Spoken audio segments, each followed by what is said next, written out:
Hello दोस्तों, नमस्कार। मैं अंकित भाटी। एक अच्छी सी मुस्कान आपको मेरे चेहरे पर नज़र आ रही होगी। वो शायद इसलिए कि बहुत बेहतरीन टीचर की हमने एक खोज कर ली है जो बहुत दिन से चल रही थी। और मैंने बोला था कि पॉलिटी के लिए तो ऐसे टीचर लेके आऊँगा। शायद ही आपने कोई ऐसा कहीं पे पढ़ा हो जो फैक्चुअल भी पढ़ाते हैं, एकदम कॉन्सेप्चुअल भी पढ़ाते हैं। कॉन्सेप्चुअल में तो इनका कोई तोड़ ही नहीं है, क्योंकि ये यूपीएससी की क्लासेस लेते हैं।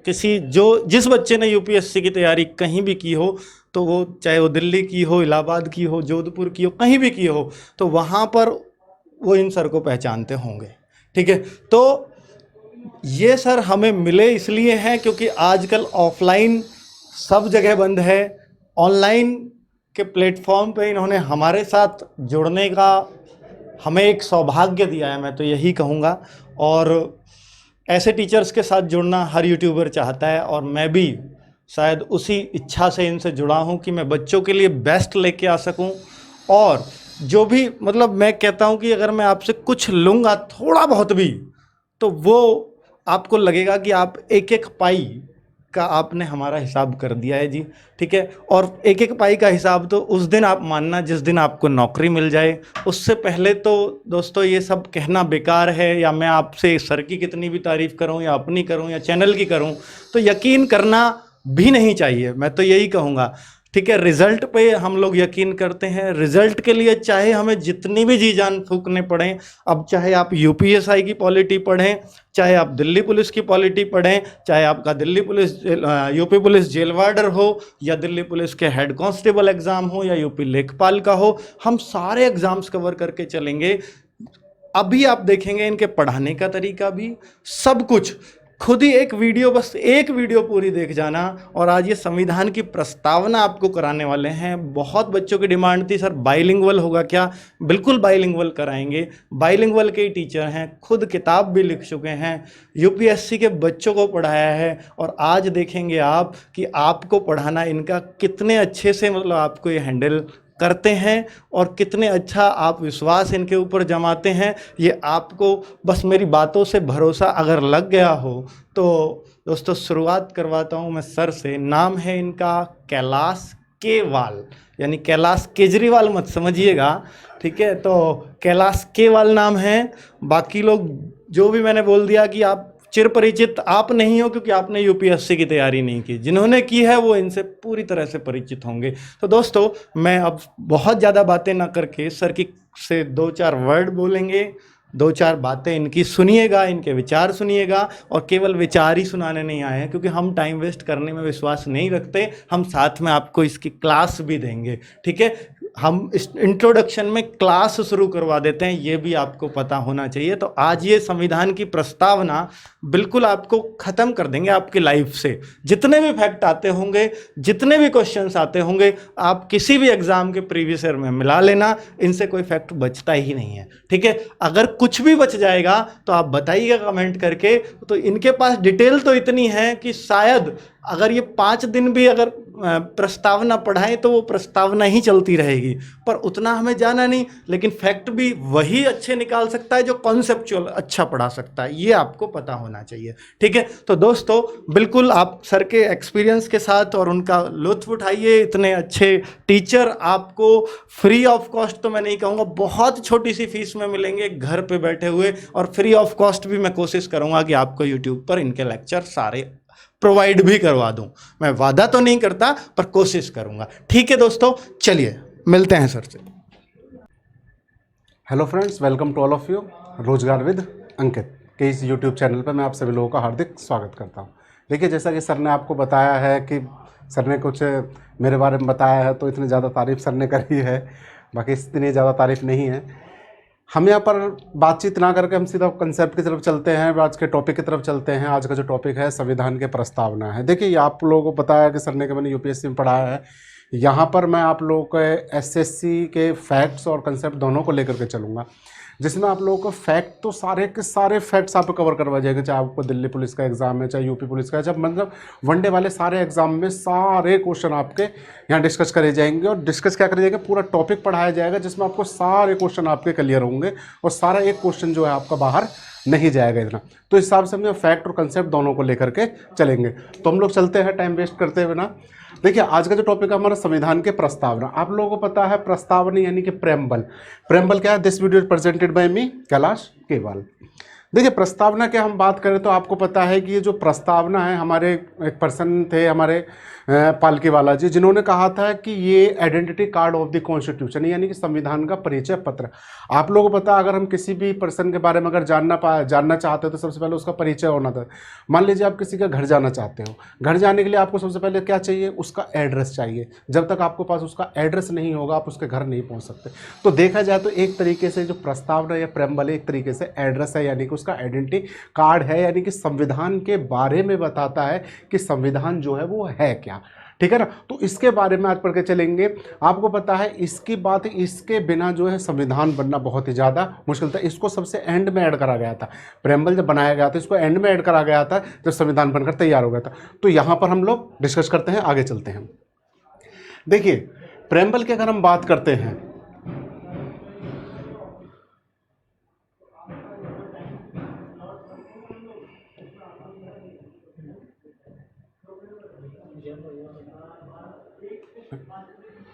देखिए ये आपको पता है हमारे पंडित नेहरू जी थे, उन्होंने 30 दिसंबर 1946 को यानी कि 13 दिसंबर 1946 को हम लोग एक उद्देश्य प्रस्ताव पारित किया था, उद्देश्य संकल्प। इसी के आधार पर इसकी जो स्वीकृति थी वो 22 जैन 1947 को इसको स्वीकृत करा गया था।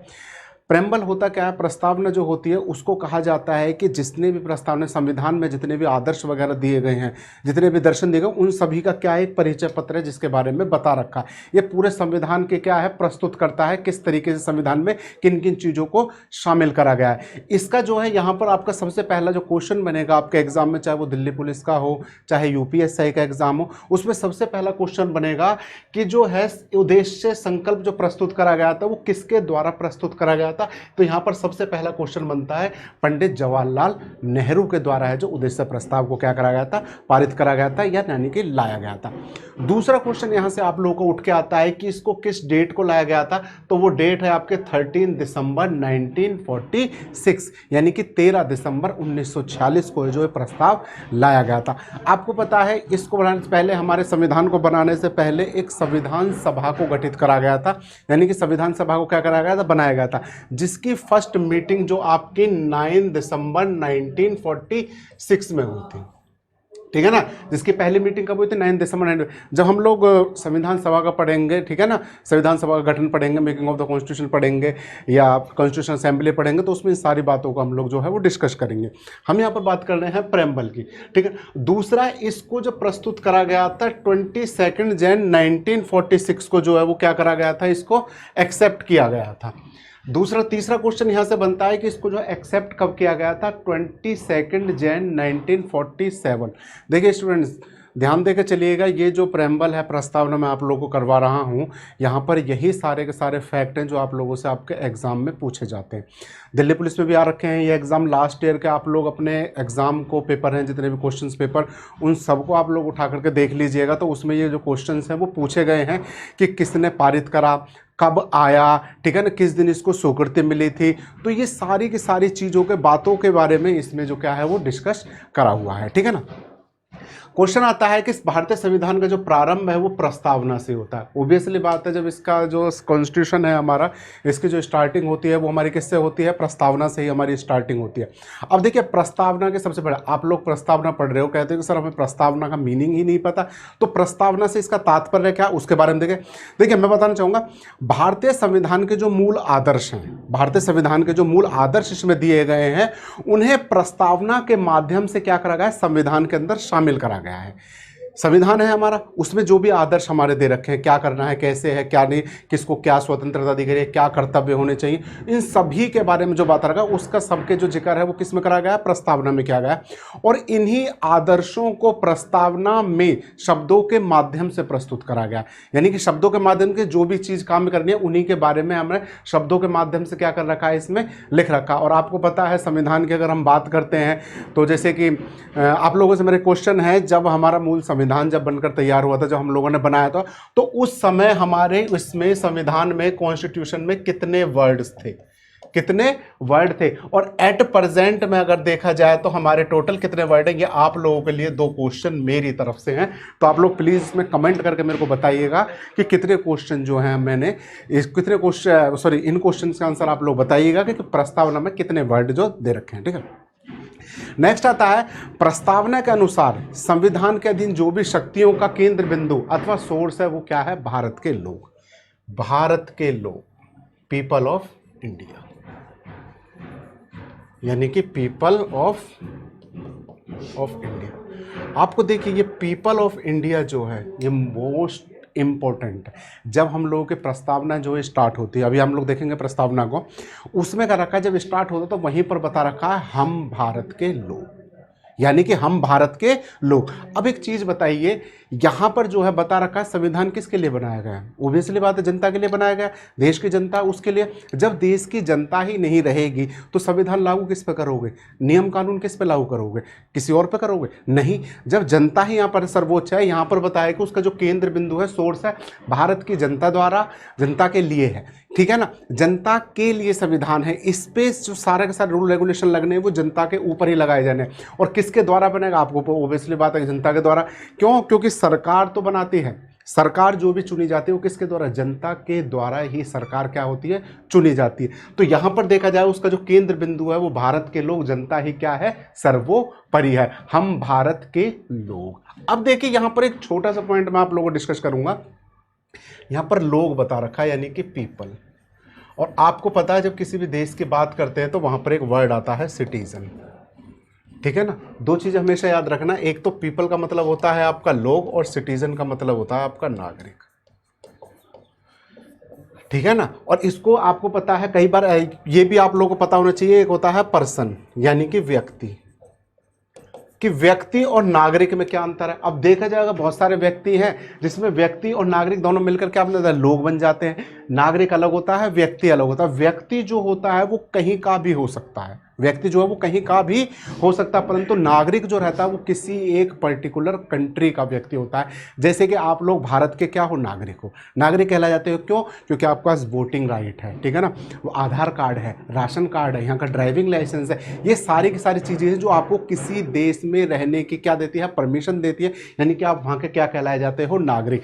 व्यक्ति वो होता है जब मान लीजिए कोई बाहर से कोई भी बंदा विदेश से यहाँ पर आया है घूमने फिरने के लिए, क्या वो बंदा यहाँ आकर वोट डाल सकता है, क्या उसका आधार कार्ड होता है यहाँ पर, क्या उसका राशन कार्ड होता है यहाँ पर, कुछ भी नहीं होता है उसका यहाँ पर। तो उस आधार पर हम बात करें तो वो व्यक्ति यहाँ का क्या कहलाया जाएगा, आप लोगों का व्यक्ति कहलाया जाके नागरिक कहलाया जाएगा। और ये सभी मिलकर क्या बनते हैं, आपका लोग हैं, यानी कि we the people of India, हम भारत के लोग। इसमें आपको पता है भारत में और वैसे लोग भी रहते हैं जो यहाँ के, और बहुत सारे लोग ऐसे हैं जो यहाँ काम करने के लिए भी आ रखे हैं, ठीक है ना, सारे के सारे। जब हम लोग नागरिकता वाला सेक्शन पढ़ेंगे ना तो उसमें हम लोग नागरिक व्यक्ति को आराम से बहुत अच्छे तरीके से क्या है डिस्कस करेंगे, ठीक है ना। तो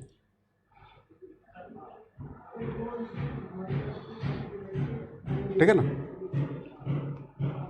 अब देखिए दूसरी बात करते हैं प्रस्तावना की अवधारणा, ठीक है ना।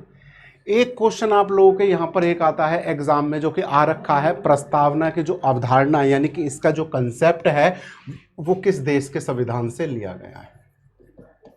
कहाँ से लिया गया है, आप लोगों को पता है, ये लिया गया है यूएसए के संविधान से। क्यों, क्योंकि सबसे पहले जब संविधान की बात करते हैं वहाँ पर जो रिटन कॉन्स्टिट्यूशन बना था, लिखित बना था, वो यूएसए का। तो प्रस्तावना की जो अवधारणा है वो यहीं से ली गई है। और आपको पता है एक चीज़ मैं आगे भी आप लोगों से डिस्कस करूँगा कि जो हम भारत के लोग यानी कि हम भारत के लोग यानी कि we the people of India जो कहा गया है, हमने यहाँ पर तो इंडिया ले लिया, परंतु बाहर विदेश में अमेरिका के वहाँ से जो कंसेप्ट लिया है, ये बात जो है अमेरिका के संविधान में और यूएनओ के चार्टर में भी लिखी हुई है कि वी द पीपल ऑफ पे आकर रुक जाएंगे, क्योंकि वहाँ पर वो अपने यूएसए का बोल देते हैं, हम लोग अपने यहाँ पर इंडिया का बोलते हैं, और यूएनओ के चार्टर में भी ये बात लिखी। तो ये वाला जो कंसेप्ट है हम लोगों ने कहाँ से उठाया है, अमेरिका के संविधान से, याद रखना। दूसरा, इसकी जो भाषा है, लैंग्वेज है, वो हम लोगों ने ऑस्ट्रेलिया से ली है, ठीक है ना। इसकी जो भाषा है, लैंग्वेज है, वो कहाँ से ली हम लोगों ने, ऑस्ट्रेलिया से। यहाँ पर आपके 2 क्वेश्चन तैयार होते हैं बिल्कुल कि प्रस्तावना की अवधारणा कहाँ से ली गई है, यूएसए के संविधान से,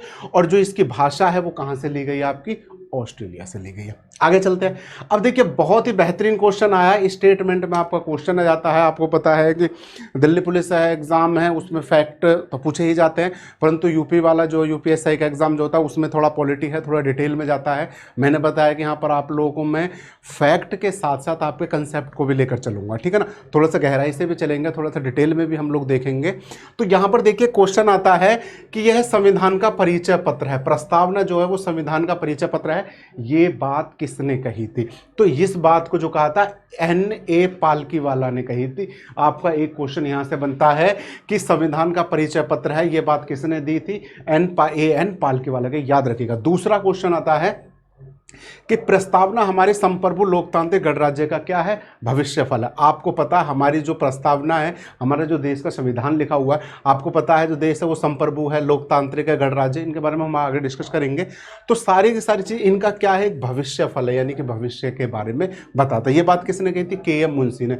दूसरा है अर्नेस्ट बार्कर ने कही थी। ये क्या एक तरीके से कुंजी नोट है किसका, संविधान का, ठीक है। तो ये दो तीन आप लोग स्टेटमेंट को याद रखिएगा। और एक स्टेटमेंट होता है हमारे पर्सन थे सर अल्लादी कृष्ण स्वामी अय्यर। इन्होंने ये कहा कि संविधान की प्रस्तावना हमारे दीर्घकालिक सपनों का क्या है, विचार है। यानी कि हम लोग जी दीर्घकालिक सपने देख रहे हैं, बहुत आगे आने वाले टाइम के लिए देख रहे हैं, इनके सपनों का क्या है, ये विचार है। संविधान की अगर हम बात करें, आपको पता है संविधान जो है हमारा 26 नवंबर 1949 को बनकर तैयार हो गया था, सभी लोग जानते हैं।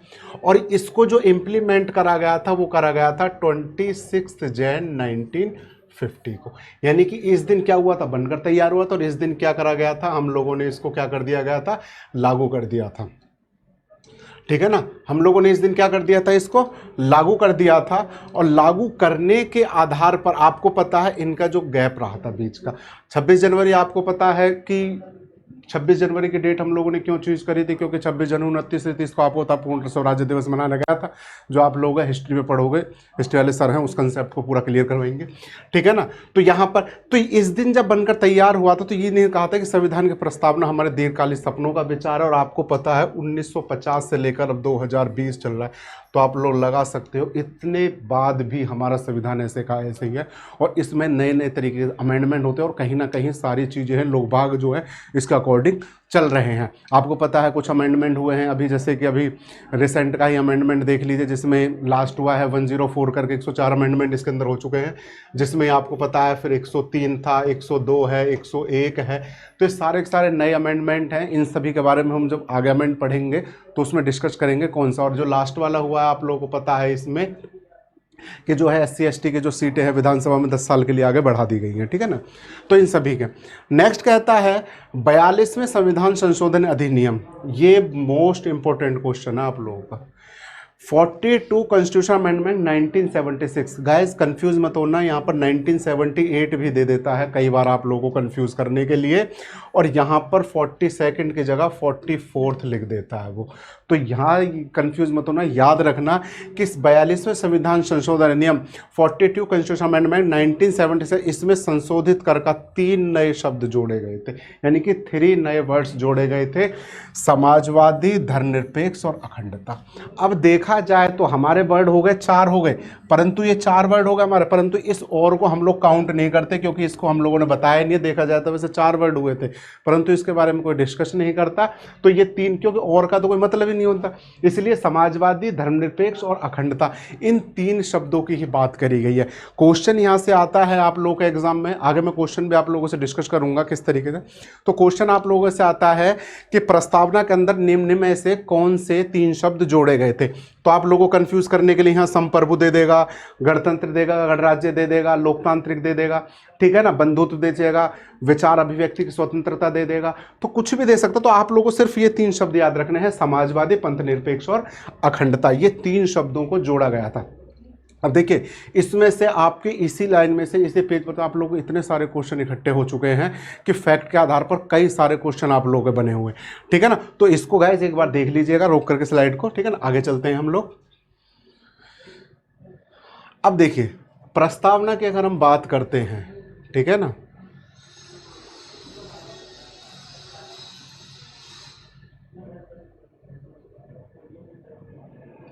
देखिए प्रस्तावना में हम भारत के लोग, मैंने बताया था जैसे कि आपको हम भारत के लोग बता रखा है, वहाँ से हम भारत के लोग भारत को एक संपूर्ण प्रभु समाजवादी पंथनिरपेक्ष बनाने के लिए पूरा प्रेमबल याद है गाइस, हिंदी और इंग्लिश में दोनों में, आगे हम डिस्कस करेंगे। हम भारत के लोग डैश डैश डैश इस संविधान को अंगीकृत, अधिनियमित और आत्मार्पित करते हैं, भारतीय लोगों की सर्वोच्च संप्रभुता का उद्घोष करते हैं। अब देखिए यहाँ पर इसको मैं डिस्कस करूंगा आगे, पर यहाँ से डिस्कस करता हुआ चलता हूँ, ये मैंने यहाँ पर डिस्कस कर रखा है, ठीक है ना, यहीं पर देखेंगे आगे। सर्वोच्च न्यायालय के अनुसार प्रस्तावना संविधान का भाग है, इसकी भी स्टेटमेंट आई थी, केस उठा था, पहले आया था मामला कि प्रस्तावना जो है वो संविधान का भाग है कि नहीं है, नहीं है, भेरूवाड़ी मामला आया था, फिर उसके बाद केशवानंद भारती मामले आए थे, फिर बम्बई बनाम वाला केस आया था।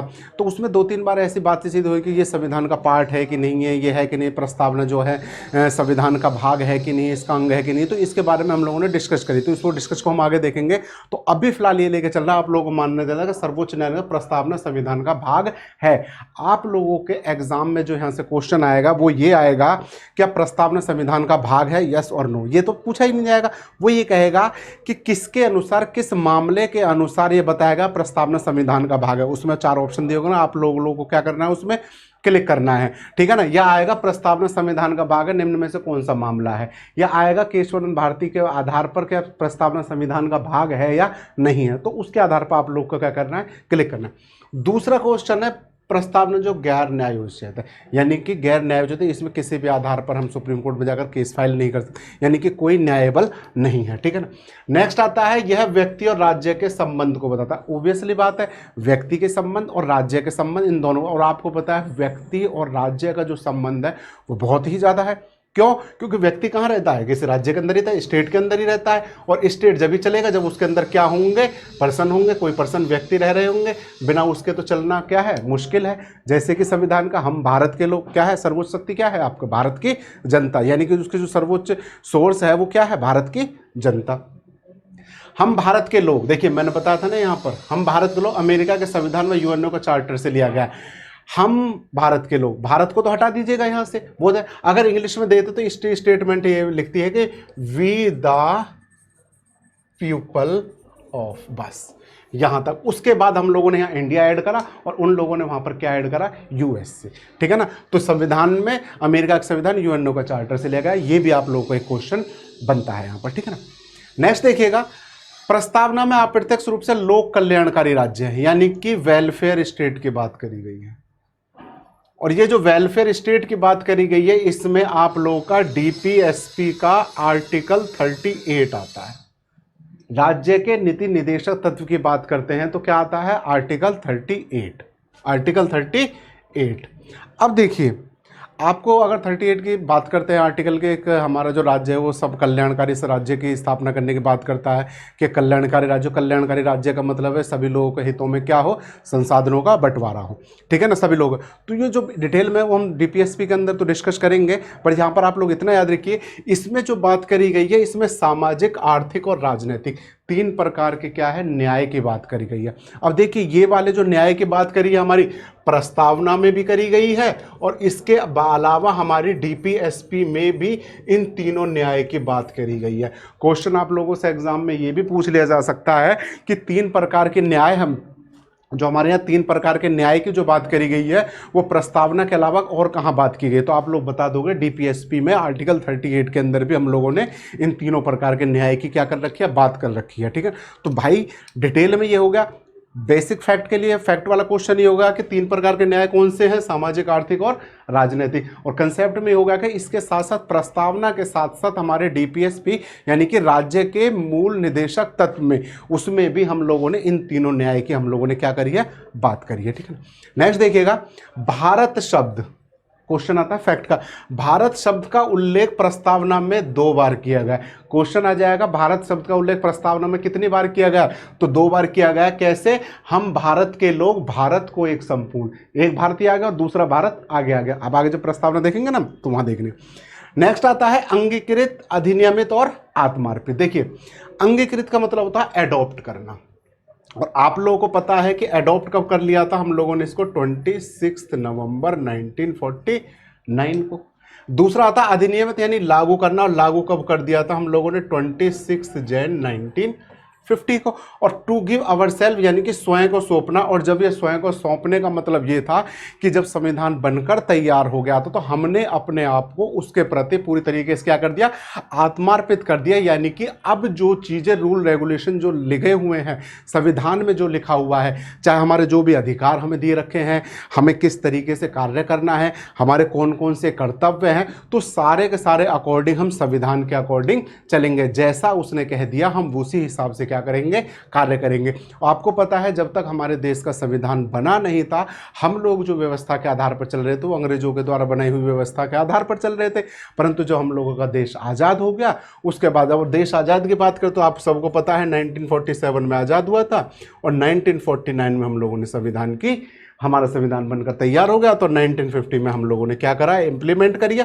यानी कि हम लोगों ने अब अपने रूल रेगुलेशन नियम बना लिए थे और उन्हीं के अकॉर्डिंग हम लोगों ने काम करना क्या कर दिया था, शुरू कर दिया था। तो उसी आधार पर बात करते हैं आत्मार्पित, यानी कि हमने अपने आप को पूरी तरीके से क्या कर दिया, संविधान के प्रति समर्पित कर दिया, आत्मार्पित कर दिया। ठीक है ना। नेक्स्ट आता है, अब देखिए हमारे बात करती है, आप लोगों को बात कर रहे हैं, जब हम लोग संविधान सभा पढ़ेंगे उसमें काफ़ी चीज़ें मैं आप लोगों को बताऊंगा, बट मैंने यहाँ पर ये डाल दिया है।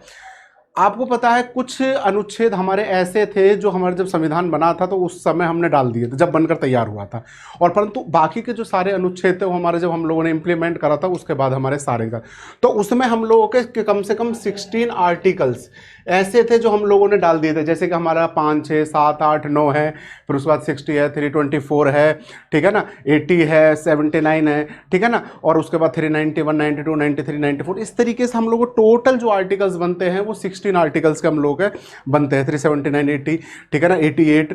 तो ये सारे के सारे टोटल मिला के हम लोगों के 16 आर्टिकल्स बनते हैं जो हम लोगों ने उसी समय डाल दिए थे, ठीक है ना।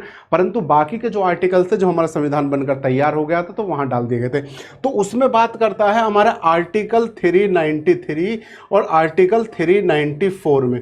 आर्टिकल 393 में तो हम लोगों को बता रखा है कि हम लोगों ने इस दिन संविधान को बन गया था, परंतु 26 नवंबर 1949 से लेकर के 26 जन 1950 को पूर्ण रूप से लागू होने के बाद जो करी गई है वो आर्टिकल 395 में कर रखी। अगर ये क्वेश्चन आप लोगों का आ जाए तो उसमें आप लोग आर्टिकल 394 ही लगाओगे। देखिए बुक्स वगैरह में आप लोगों के जो बुक है, आप लोगों को पता है मेन बुक जो एक ही चलती है मार्केट के अंदर, उसमें जो दे रखा है उसमें बता रखा है जो 15 आर्टिकल्स दे रखा है, परंतु जो बात करते हैं वो टोटल 16 आर्टिकल्स है हमारे, जिसमें इनको आर्टिकल 394 को भी शामिल करा है। परंतु बुक के अंदर किसी किसी बुक में दे रखा, किसी में नहीं दे रखा है। तो आप लोग गाइस प्लीज़ कंफ्यूज मत होइएगा। देखिए बुक को अगर मैं पढ़ने की बात बढ़ाता हूँ, अगर बुक पढ़ने की अगर आप बात करते हो तो मार्केट के अंदर जो है बहुत सारी बुक्स हैं, आप लोग पढ़ सकते हो, मैटर की कमी नहीं है मार्केट के अंदर। बस ये है कि मैटर में ये है कि उसको देखिए पढ़ना ही सब कुछ नहीं था, उस चीज़ को समझाना भी बहुत बड़ी चीज़ होता है। कई बार ऐसा होता है हम लोगों को चीज़ जो है वो पढ़कर समझ में नहीं आती जितनी हम लोगों को समझ कर चीज़ आती है। देख जैसे कि प्रैक्टिकल नॉलेज के थ्रू मैं आप लोगों को बताता हूँ, एक जैसे कि एक छोटी सी बात बताता हूँ। बच्चा स्कूल जाता, छोटा सा बच्चा होता है, आप लोगों ने देखा वो स्कूल जाता, आप लोग कभी गए हो, तो जब उसको वहाँ पर पढ़ाया जाता है, जब उसको वहाँ पर पढ़ाया जाता है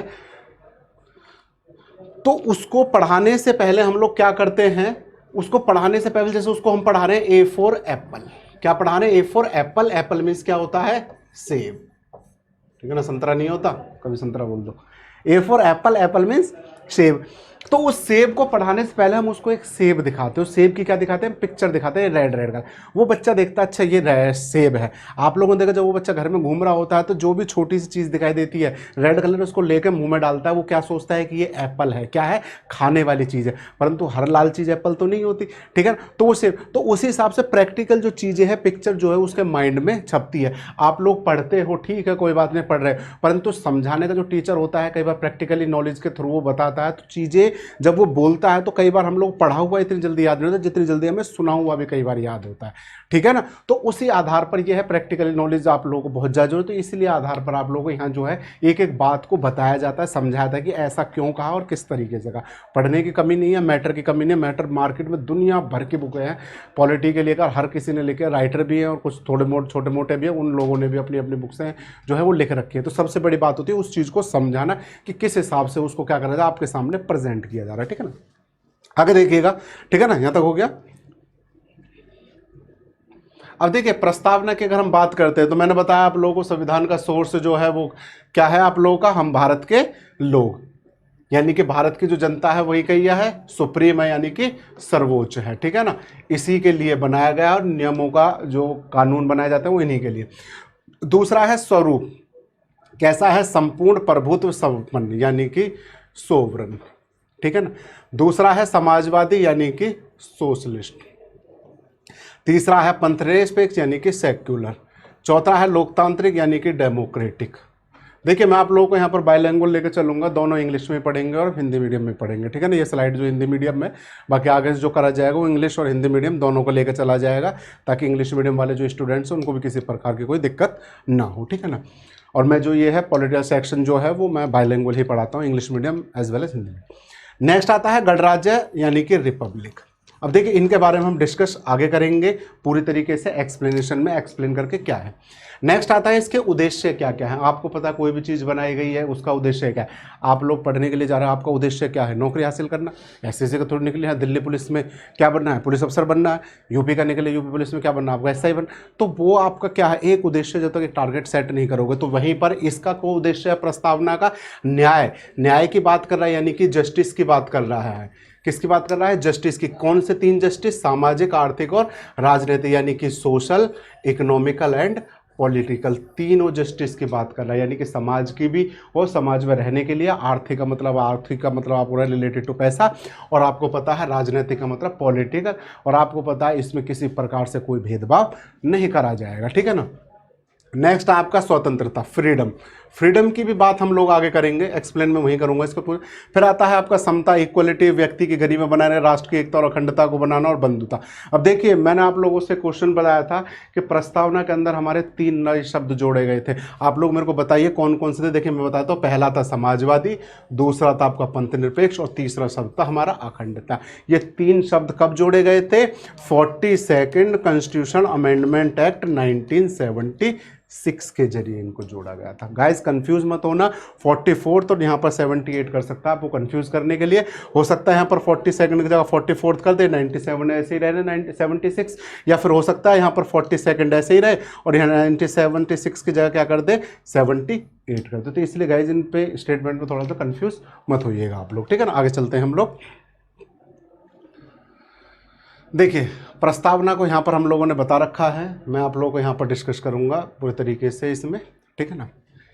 हम भारत के लोग, आपको पता है ये तो स्टेटमेंट बहुत जरूरी है, हम भारत के लोग बहुत ही ज़्यादा स्टेटमेंट बहुत जरूरी है। सर्वोच्च जो है जनता, भारत को एक संपूर्ण प्रभुत्व संपन्न, समाजवादी, पंथनिरपेक्ष, लोकतंत्रात्मक गणराज्य बनाने के लिए तथा उसके समस्त नागरिकों को सामाजिक, आर्थिक और राजनीतिक न्याय, विचार, अभिव्यक्ति, विश्वास, धर्म और उपासना की स्वतंत्रता, प्रतिष्ठा और अवसर की समता प्रदान करने के लिए तथा उन सभी में व्यक्ति की गरिमा और राष्ट्र की एकता और अखंडता को सुनिश्चित करने वाली बंधुता बढ़ाने के लिए दृढ़ संकल्प होकर अपनी इस संविधान सभा में, जिस दिन संविधान बनाया था, ठीक है, अपनी इस संविधान सभा का मतलब कॉन्स्टिट्यूशन असेंबली की बात कर रहा है, जहां पर वो सारे लोग बैठे हुए थे।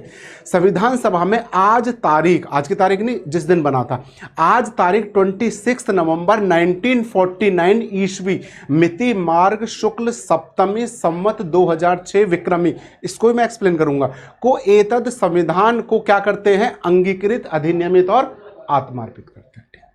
पूरी स्टेटमेंट मैंने आपको प्रेम्बल आप लोगों को याद, देखिए याद कर लीजिए, कोई दिक्कत नहीं, याद हो तो बहुत अच्छी बात है। संपूर्ण प्रभुत्व संपन्न, यानी कि सोवरेन की बात कर रहा है। सोशलिस्ट, ये मैंने आप लोगों को बताया, इसके बारे में डिटेल में आगे मैंने इनको एक्सप्लेन कर रखा है, उसका बता देता हूँ, ठीक है ना। यहाँ पर अब हम जो हमारे यहाँ पर मेन क्वेश्चन जो आता है वो आता है, देखिए अपनी संविधान में आज तारीख 26 नवंबर 1949 जो उस दिन बनाता है, मिति मार्ग शीर्ष शुक्ल सप्तमी संवत 2006 विक्रमी, ये स्टेटमेंट है। कहीं नहीं बताई गई है, किसी में नहीं बताई गई है, हिंदी मीडियम में ही लिखी गई, इंग्लिश मीडियम में ही सर। यानी कि जब हमारा संविधान बनकर तैयार हुआ था, जब हमारा संविधान बन रहा था, यानी कि तो उस समय जो मितिवास उस सप्ताह जो संवत चल रहा था, संवत जो होता है आपके हिंदू कैलेंडर के अनुसार संवत होता है, तो उस समय जो संवत चल रहा था वो 2006 विक्रमी चल रहा था, 2006 विक्रमी चल रहा था। यानी कि जब हमारा संविधान, यानी कि हमारा 1949 में बना था और 2006 विक्रमी चल रहा था, तो अगर 2006 में से हम अगर 1949 को अगर हम लेस करते हैं तो हम लोग पास कितना बढ़ता है,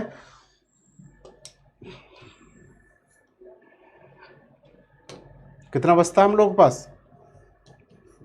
57 बचता है हम लोगों के पास। तो यहाँ पर 57 का मतलब, तो यानी कि उस समय क्या आया था, 57 चल रहा था, यानी 57 ईयर का हम लोगों को गैप चल रहा है। अब हमारा चल रहा है 2020। मान लीजिए आज हम संविधान लिखते हैं, ठीक है, जैसे 26 नवंबर 2020 को हम लोग संविधान आज लिखा है। तो इस समय को अगर देखते हो तो हमारा विक्रम संवत कैसे चल रहा होगा? 2020 में आप लोग 57 क्या कर दोगे? ऐड कर दोगे 7, यानी कि इस समय अगर देखा जाए तो हमारा जो विक्रम संवत चल रहा है वो कितना चल रहा है? 2077। तो इसको याद रखेगा, ये किसी बुक वगैरह में कोई स्टेटमेंट वगैरह नहीं दी हुई है, ठीक है ना। अब देखिए हम इसको डिटेल में पढ़ लेते हैं क्या है। देखिए मैंने आप लोगों को पता है we the people of India, power क्या है जनता की, जनता क्या है, ठीक है ना। तो जनता की अगर पावर की बात करें तो people don't know their true power, people, public जानती ही नहीं है उसकी पावर कैसी है। क्यों? क्योंकि उसको पता ही नहीं है। अब देखिए यहां पर ये सारे के सारे लोग वहां खड़े हुए हैं, यहां पर ये खाई है नीचे, और यहां पर ये हमारे मिनिस्टर साहब खड़े हुए हैं, कोई भी लगा लीजिए, यानी कि गवर्नमेंट लगा लीजिए। अगर ये यहां से हट जाएं तो इन पे कोई फर्क पड़ेगा? कोई फर्क नहीं पड़ेगा। अगर ये यहां से हट जाए तो कोई फर्क पड़ेगा? कोई नहीं। अगर ये धीरे धीरे के एक बंदा गया फिर दूसरा, देखिए एक बंदा जा भी रहा है यहां से, देखिए बहुत अच्छी बात, एक बंदा जा रहा है, फिर ये खिसक लेगा, ये खिसक लेगा, धीरे धीरे सारे के सारे बंदे हट जाएंगे तो ये पर्सन क्या आएगा? सीधा खाई में आगे गिरेगा। तो अब समझ रहे हो आप लोग पीपल की वैल्यू क्या है? क्या है? The people don't know their true power, public जो अपनी पावर को जानते नहीं है। क्यों? क्योंकि जनता जो है वो सरकार से नहीं है, सरकार किससे है? जनता से। सरकार किससे है? जनता से। अगर जनता है तो ही क्या है? सरकार है। आप लोगों को पता है जिसकी गवर्नमेंट आपको अच्छी लगती है उसको बुला लेते हो, जिसकी नहीं लगती है उसको भेज देते हो। आप लोगों को 2014 में आप लोगों ने बीजेपी को बुलाया क्योंकि आप लोग अच्छी लगी, कांग्रेस अच्छी नहीं लगी। उसके बाद फिर दोबारा आप लोगों ने 2019 में किसको बुला लिया? बीजेपी को बुला लिया। आगे देखिए क्या होता है। तो जिस सरकार को आपको अच्छा लगा आप उसको बुलाते हो, जो अच्छी नहीं लगी आपको क्या करते हो? तो उसको भेज देते हो। तो यही क्या है? जनता की पावर, ठीक है। आगे देखिएगा, देखिए मैंने बताया था जनता का सोर्स हम भारत के लोग, भारत के जो जनता है वो क्या है? सर्वोपरि है, ठीक है ना। हम भारत के लोग यानी कि भारत की जनता है, और सभी शक्तियां एक इकाई के रूप में क्या है? भारत में क्या है? भारतीयों में निहित है, शामिल है। दूसरा बात करता है आपका स्वरूप की। अगर हम बात करते हैं तो सबसे पहला आता है संपूर्ण प्रभुत्व संपन्न, यानी कि सोवरन। किसकी बात करता है? सोवर्निटी। और सोवर्निटी का अर्थ ये होता है कि कोई भी कंट्री है वो इंटरनल और एक्सटर्नल, अगर कोई भी डिसीजन ले तो किसी भी बाहरी कंट्री, बाहरी शक्ति का या किसी कंट्री का कोई हस्तक्षेप, इंटरफेयर नहीं रहेगा। यानी कि वो कंट्री जो है आंतरिक और बाह्य मामलों में किसी विदेशी सत्ता के अधीन नहीं, यानी कि कोई भी डिसीजन लिया जाएगा वो अपने आधार पर कोई भी किसी प्रकार से इंटरफेयर नहीं करेगी। और हाँ एक चीज़ और है, अगर बात के बाहर की नीति की बात करते, अगर कोई भी विदेश नीति बनाई जाती है तो उसमें पूरी तरीके से किसी भी कंट्री के साथ मित्रता करने में या किसी प्रकार की संधि करने में, ट्रीटी करने में वो क्या है? स्वतंत्र है।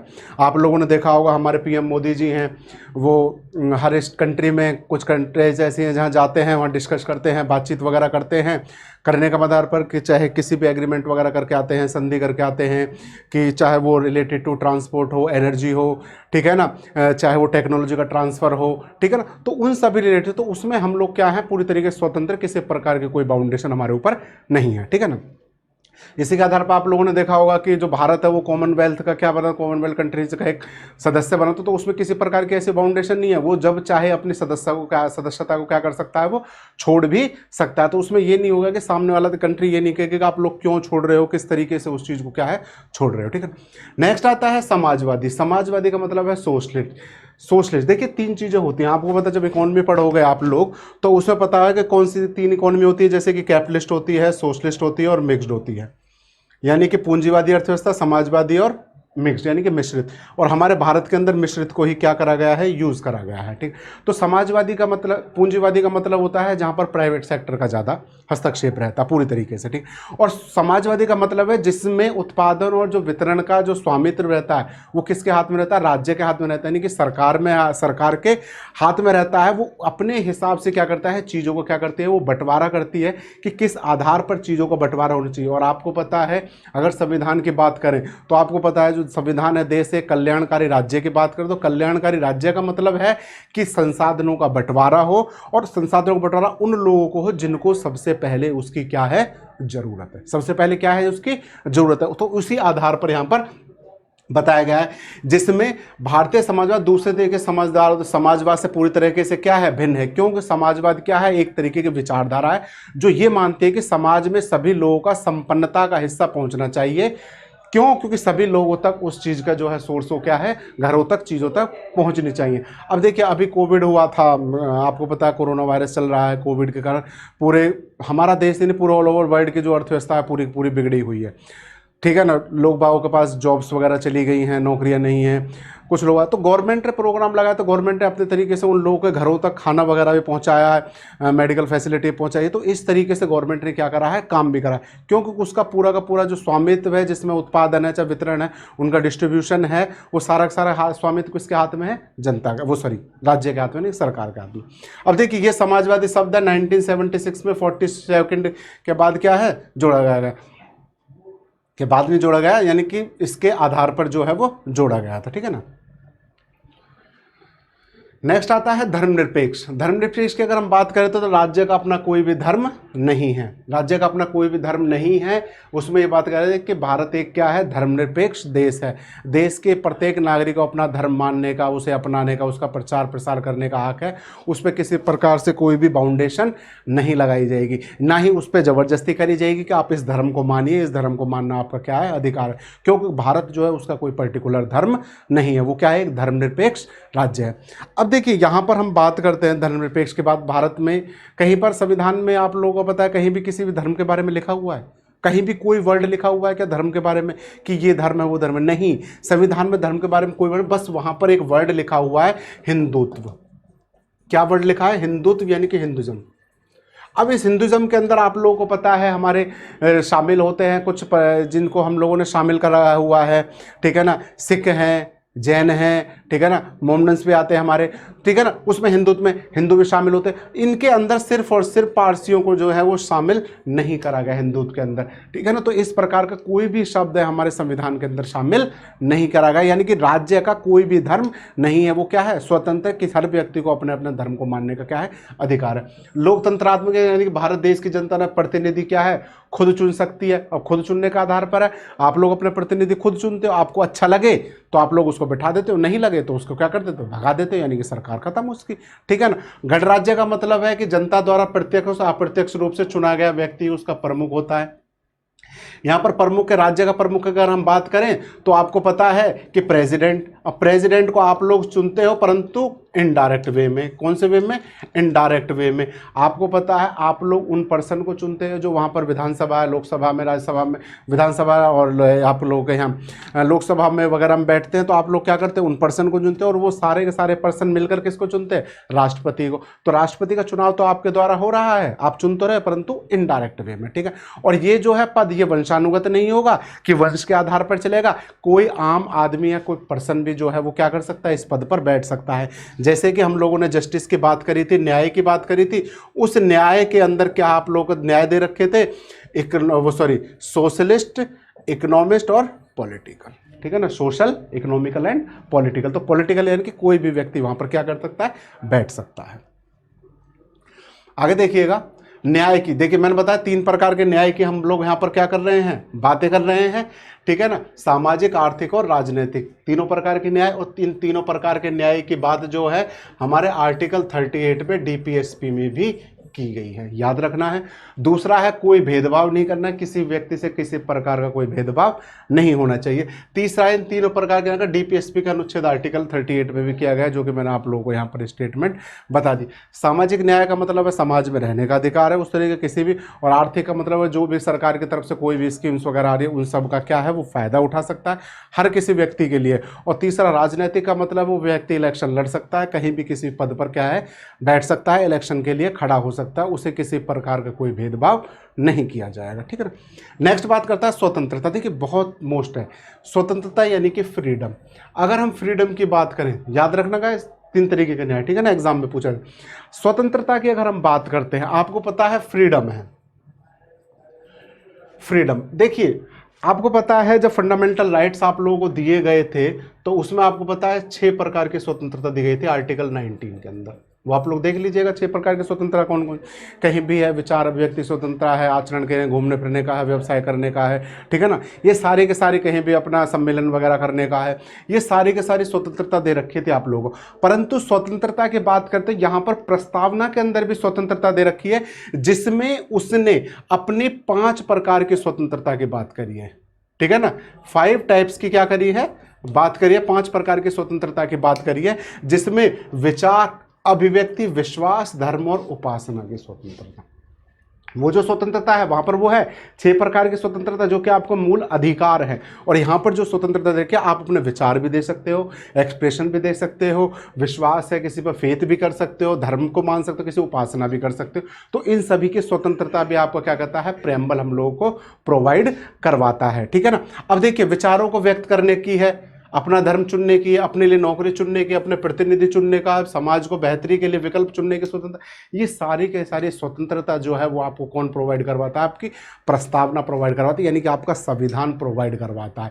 6 प्रकार की स्वतंत्रता आपको यहाँ दे दी और 5 प्रकार की स्वतंत्रता आपको यहाँ पर दे दी। अब देखिए, अब इसमें सिमिलर क्या है, फंडामेंटल राइट्स और मूल अधिकार में भी विचार और अभिव्यक्ति की स्वतंत्रता दे दी, और यहाँ पर भी इस प्रेम्बल के अंदर भी विचार और अभिव्यक्ति की स्वतंत्रता दे दी। क्वेश्चन आप लोगों से एग्जाम में पूछा जा सकता है कि विचार और अभिव्यक्ति की स्वतंत्रता की बात करते हैं तो मूल अधिकारों के साथ साथ कहां डाली गई है, प्रस्तावना में भी डाली गई है, और प्रस्तावना के साथ साथ कहां डाली गई है, आपके मूल अधिकार में भी डाली गई है। तो याद रखना, इसकी स्वतंत्रता एक ही स्वतंत्रता है जो दोनों जगह क्या है, सिमिलर है, ठीक है ना।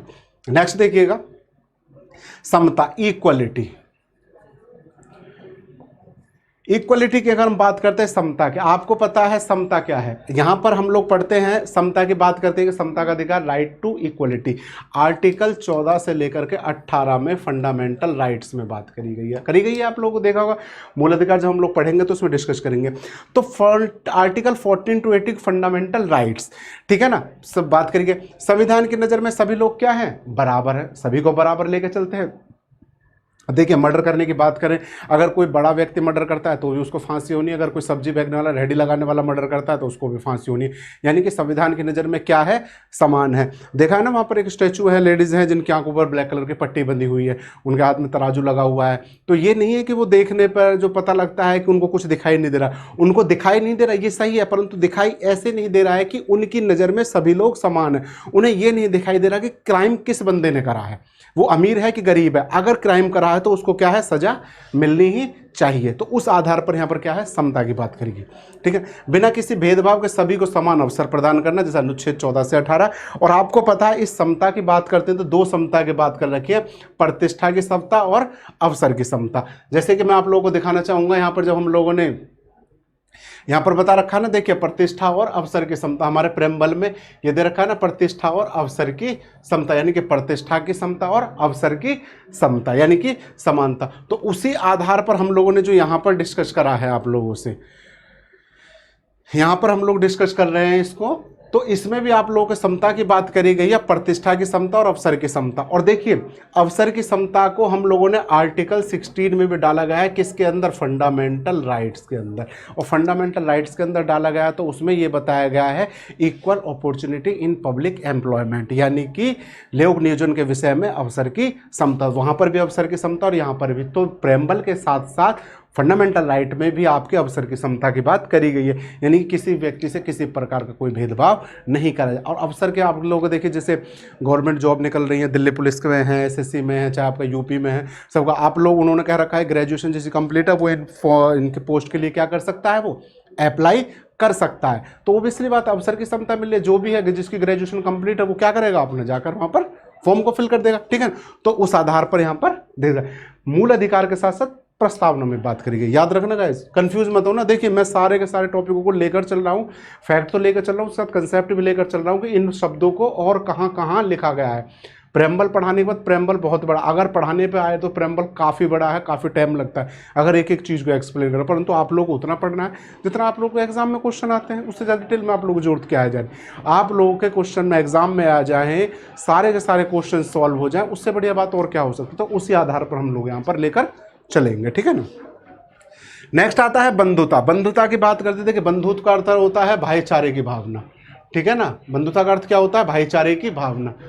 भाईचारे के बारे में देखिए, आपको पता है भाईचारे का मतलब हम सभी लोगों को क्या है, चाहे हिंदू मुस्लिम सिख ईसाई, आपस में सब भाई भाई।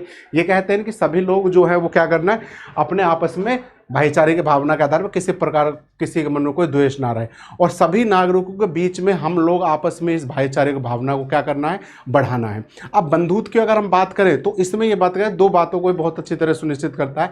यानी कि देखिए, सबसे पहली बात करते हैं किसी व्यक्ति का सम्मान करना, और दूसरा करना देश की एकता और अखंडता को क्या करना, बनाए रखना।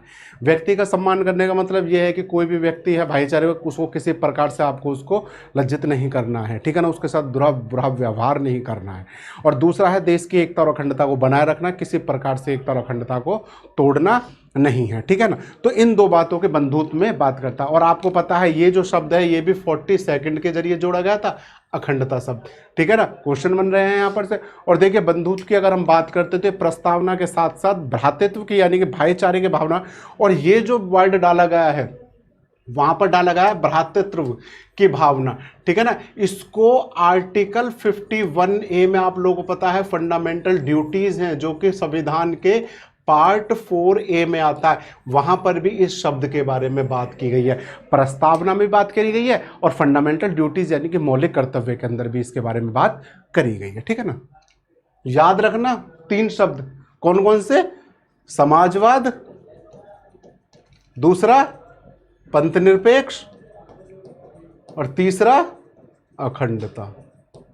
कब, 42nd कॉन्स्टिट्यूशनल अमेंडमेंट एक्ट 1976, भूलना नहीं है। नेक्स्ट, अब देखिए प्रस्तावना संविधान का अंग है या नहीं, इससे भी कई क्वेश्चन आप लोगों के बनेंगे। अब क्वेश्चन कैसे बनेंगे देखिए, मैं आपको लोगों को यहाँ एक्सप्लेन कर देता हूँ, कंफ्यूज मत होना स्टेटमेंट को देख करके। देखिए सबसे पहला निर्णय आया था कि प्रस्तावना को न्यायालय में परिवर्तित नहीं किया जा सकता। ये स्टेटमेंट जो आई थी निर्णय यूनियन ऑफ इंडिया बनाम मदन गोपाल 1957 के निर्णय में घोषित किया गया था। ये वाला जो है एक्सप्लेन ज़्यादा करते हैं, यूपीएससी वाले सेक्शन में ज़्यादा एक्सप्लेन करते हैं। जब उनको लिखा जाता है, जैसे मेंस वगैरह में क्वेश्चन आता है तो उसको स्टेटमेंट सीधी हमें दी जाती है, वहाँ लिखना बताया जाए किस तरीके से और क्यों हुआ था, वो सारी की सारी चीज़ें। आप लोगों का जो क्वेश्चन जो बनेगा वो यहाँ से बनेगा कि उसके बाद जो हमारा मामला आया था बेरूवाड़ी यूनियनवाद 1960 में आया था, जिसमें सर्वोच्च न्यायालय ने निर्णय दिया था कि अगर संविधान की भाषा असंदिग्ध हो यानी कि समझ लेना है तो वहाँ प्रस्तावना विधिक निर्वाचन में सहायता करती, वहाँ पर करा जा सकता। और बेरूवाड़ी मामले में ही आया था आप लोगों को, सर्वोच्च न्यायालय ने स्टेटमेंट दी थी कि प्रस्तावना को संविधान का अंग नहीं माना गया। और जब संविधान का अंग नहीं माना गया तो ओबियसली बात है उसमें किसी प्रकार से संशोधन जो है वो नहीं करा जा सकता। जब उसको अंग ही नहीं माना गया तो आप लोग संशोधन किस आधार पर वो कर ही नहीं सकते, ठीक है ना। तो वहां पर तो क्वेश्चन आप लोगों को यहां से बनेगा पहला कि कौन से वाद में बताएगा प्रस्तावना संविधान का अंग नहीं है। तो पहला क्वेश्चन आता है बेरूवाड़ी यूनियनवाद 1960 में कहा गया था प्रस्तावना संविधान का अंग नहीं है। जिस पर आपका हक नहीं है क्या आप उससे काम करवा सकते हो? बिल्कुल नहीं करवा सकते। जिस पर आपका हक है आप उससे कुछ भी काम करवा सकते हो, कुछ भी। तो उसी आधार पर जब वो इसका पार्ट नहीं है तो क्या आप लोग उसमें अमेंड कर सकते हो? बिल्कुल नहीं कर सकते। तो वही बात। दूसरा, उसके बाद जब केस आगे बढ़ा तो ठीक है ना, यहाँ पर बता दिया प्रस्तावना संविधान का अंग नहीं है। फिर केस को आगे बढ़ाया गया, आगे बातचीत चलेगी तो वहां पर फिर सर्वोच्च न्यायालय में एक मामला आया था केशवानंद भारती बनाम केरल राज्यवाद 1973 का मामला। पहला मामला 1960 में, दूसरा मामला 1973 में। उसमें कहा गया केशवानंद भारती मामले में कि प्रस्तावना संविधान का अंग है। दूसरा क्वेश्चन आप लोगों को यहां से लिखा आता है कि कौन से मामले में किस वाद में कहा गया था कि प्रस्तावना संविधान का अंग है। तो आप लोगों को यहां पर ईयर भी याद रखना है 1973 और केशवानंद भारती बना, जिसमें कहा गया इसलिए विधायिका या संसद जो उसमें क्या कर सकती है, संशोधन कर सकती है। भाई अब आपने उसको अपना मान लिया, पार्ट मान लिया, अब उस पर आपका क्या होगा, हक हो सक गया। और हक होने के आधार पर आप उससे किसी व्यक्ति कोई भी काम करवा सकते हो। तो यहाँ पर उसका हक हो गया तो उसने क्या कर दिया, यहाँ पर उसमें संशोधन कर दिया। तीसरा आता है कि SR Bombay union of India 19 में ये मामला सुप्रीम कोर्ट ने दिया था कि प्रस्तावना जो है संविधान की क्या है, आधारभूत संरचना है। उसके बाद 1994 में क्वेश्चन आया था, 1994 में ये वादा आया था जिसमें बताया गया था कि प्रस्तावना जो है वो संविधान की आधारभूत संरचना है। इसके आधार पर फिर उसने कहा था कि उच्चतम न्यायालय ने फिर यह निर्णय किया कि ठीक है हम लोग अमेंड करेंगे, पर अमेंड किस आधार पर करेंगे, कैसे करेंगे, आधारभूत ढांचा कह रहे कि आप लोग इसमें संशोधन तो कर सकते हो परंतु इसका मूल ढांचा है वो किसी प्रकार से नष्ट ना हो। आप लोग बता, अगर मूल ढांचा जो बेसिक ढांचा अगर वही नष्ट हो जाएगा तो क्या बिल्डिंग खड़ी, कोई भी मकान है अगर उसके नीचे से आप नींव निकाल दो क्या मकान वो खड़ा रह सकता है, बिल्कुल नहीं रह सकता। तो वही है कि आप लोग इसमें संशोधन कर सकते हो परंतु इसका मूल ढांचा जो हो किसी प्रकार से नष्ट ना हो, ठीक है ना। और क्वेश्चन आता है तो यहां पर ये 2-3 क्वेश्चन याद रखना आप लोग। पहला बेरुवाड़ी यूनियनवाद 1960, दूसरा आता है केशवानंद भारतीवाद 1973 और तीसरा आता है प्रस्थान संविधान की आधारभूत संरचना है। देखिए आप लोगों का केबीसी पे क्वेश्चन भी आया था, ये हमारा जो केशवानंद भारती मामला है उसमें अब तक जो बेंच बैठी थी, जो पीठ बैठी हुई थी, इसमें अब तक सबसे ज़्यादा मामले जो पर्सन थे केशवानंद भारती मामले में बैठे थे 13 कैंडिडेट बैठे थे जिसमें, और अब तक सबसे ज़्यादा बैठे तो केबीसी में क्वेश्चन आया था, पता नहीं 1 करोड़ के आसपास, हाँ 1 करोड़ का क्वेश्चन था, जो कि हमारे एक लेडीज़ है, नाम तो मेरे को याद नहीं है, जैन करके हैं कोई, तो उन्होंने ये क्वेश्चन जीता था। उसमें पूछा था कि कौन सा ऐसा मामला था जिसमें अब तक संविधान में सबसे ज़्यादा बड़ी बेंच जो पीठ बैठी थी जिसमें 13 कैंडिडेट बैठे गए थे, तो वही था केशवानंद भारती मामला। तो उस लेडीज़ ने 1 करोड़ का जवाब दिया था आंसर हो, तो जिसको 1 करोड़ रुपए मिल भी गए थे। तो ये था स्टेटमेंट, तो इसको याद रखना आप लोगों को, ठीक है ना। नेक्स्ट आगे चलते हैं कि उच्चतम न्यायालय ने निर्णय कहा कि देखिए संशोधन कर सकती है, बिल्कुल कर सकती है, परंतु इसमें उसी सीमा तक संशोधन किया जाना जहां तक मूल ढांचा किसी प्रकार से नष्ट ना हो। और अब क्वेश्चन ये आता है कि अब तक प्रस्तावना में कितनी बार संशोधन हुआ है, तो उस आधार पर हम लेके चलते हैं कि प्रस्ताव में अब तक सिर्फ और सिर्फ 1 बार क्या हुआ है, संशोधन हुआ है, ठीक है। देखिए आए हैं, क्या बात है, some question related to preamble, प्रस्तावना से संबंधित कुछ क्वेश्चन है। अब जो मैंने आप लोगों को पढ़ाया है वो सारा का सारा है क्वेश्चन में डाल रखा है, क्वेश्चन है देख लीजिएगा, कुछ क्वेश्चन मैंने प्रैक्टिस के लिए डाल रखे, क्वेश्चन और भी है आप लोगों को मैंने बनाए, अगर बनाने को आप लोग इससे बहुत सारे क्वेश्चन बना सकते हो। मेन क्वेश्चन है जो एग्जाम में आ रखे हैं या जो एग्जाम में पूछे जा सकते हैं वो सारे के सारे, अगर आप लोगों ने लेक्चर सही ढंग से देखा तो सारे क्वेश्चन कर दोगे, एक क्वेश्चन नहीं छोड़ा जाएगा इससे, ठीक है। क्वेश्चन पर डिस्कस करते हैं, आप लोगों को आंसर देना है, मुझे नहीं देना है, ठीक है ना। मैं यहाँ पर क्वेश्चन डिस्कस करूंगा, आंसर आप लोगों को बताना है। सबसे पहला क्वेश्चन, प्रस्तावना में स्वतंत्रता, समानता और बंधुत्व, यानी कि फ्रीडम की बात करता है, इक्वलिटी की बात करता है और किसकी बात करता है, बंधुत्व की यानी फ्रेटर्निटी यानी कि भाईचारे के भावना की बात करता है। ये किस संविधान से उधार लिया गया है, बताइए आप लोग। क्वेश्चन आप लोगों के सामने डिस्कस कर देते हैं, फ्रांसीसी संविधान, ठीक है ना, फ्रेंच के कॉन्स्टिट्यूशन से हम लोगों ने लिया है, जिसके आधार पर ये 3 वर्ड हमने उठाए। दूसरा, भारत का संविधान अपने अंतिम अधिकार से प्राप्त करता है। अपना अंतिम अधिकार क्या, भारत का संविधान क्या है, सर्वोच्च क्या है, वहां की जनता, भारत के लोग। तीसरा क्वेश्चन आता है आप लोगों का, भारतीय गणतंत्र की सही संवैधानिक वस्तु स्थिति 26/1/1950। 26/1/1950 इस वजह से क्योंकि जब डाला गया 26 जनवरी 1950 को हम लोगों ने क्या करा, इंप्लीमेंट कर दिया, यानी कि लागू कर दिया था।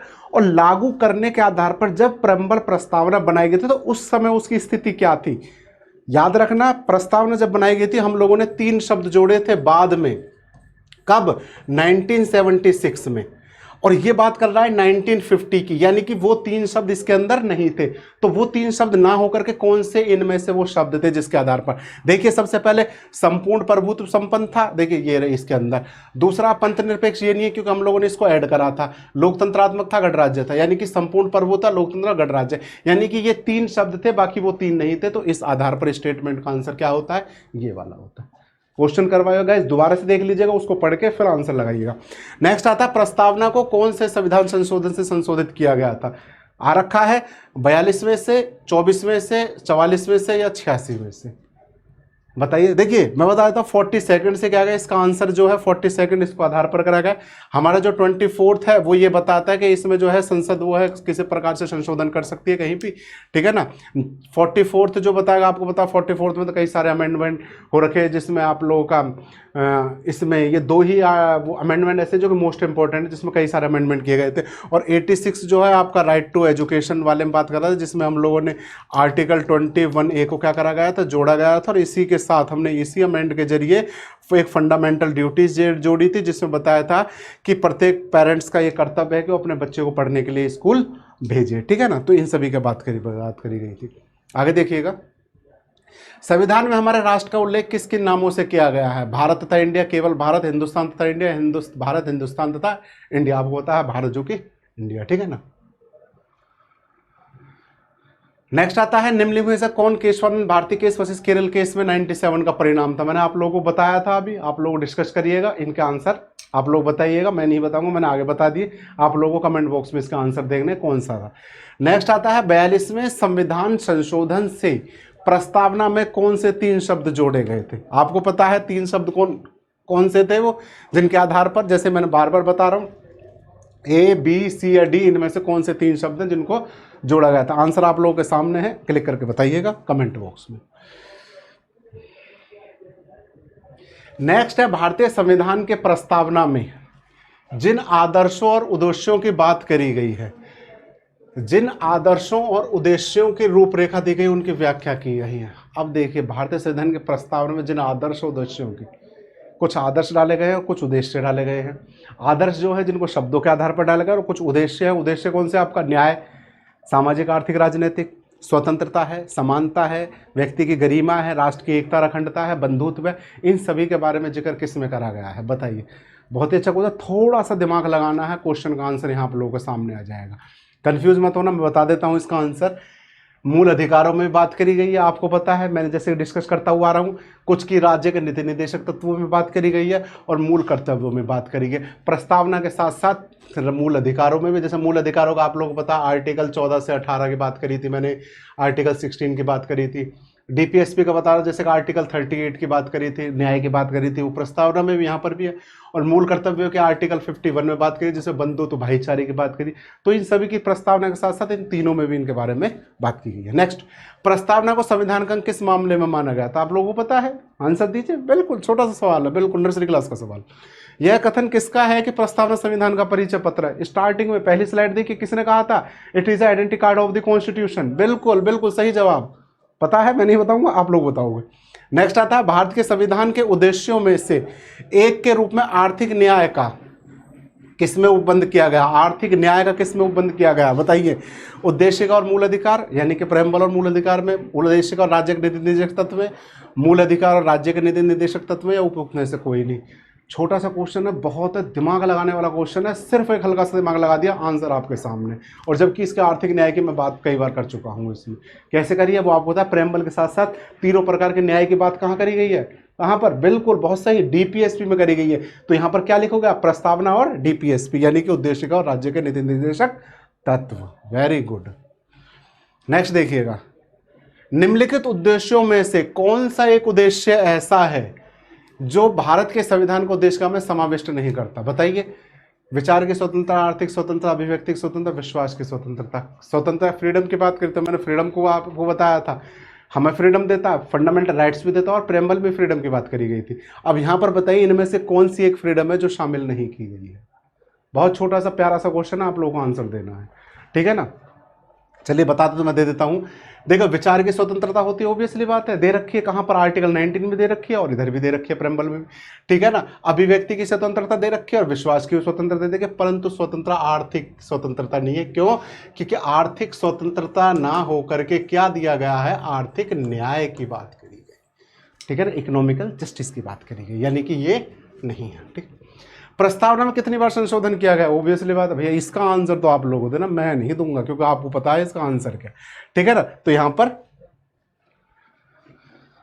And thanks for watching this video. बाकी जो आपके क्वेश्चंस वगैरह हैं वो सारे के सारे यहाँ ओबीसी मोस्टली कवर हो चुके हैं। और इस प्रेम्बल को सही ढंग से देखिएगा, मैं मानता हूँ कि अगर आपने ये पढ़ लिया तो आपके सारे क्वेश्चन बन जाएंगे, कोई भी क्वेश्चन इससे बाहर नहीं जाएगा अगर आपने प्रेम्बल को सही ढंग से पढ़ा, चाहे वो एसएससी का हो, चाहे यूपीएससी का एग्जाम हो, उसमें सभी चीज़ों। बाकी मिलते हैं फिर आप लोगों से नेक्स्ट क्लास में। Thank you.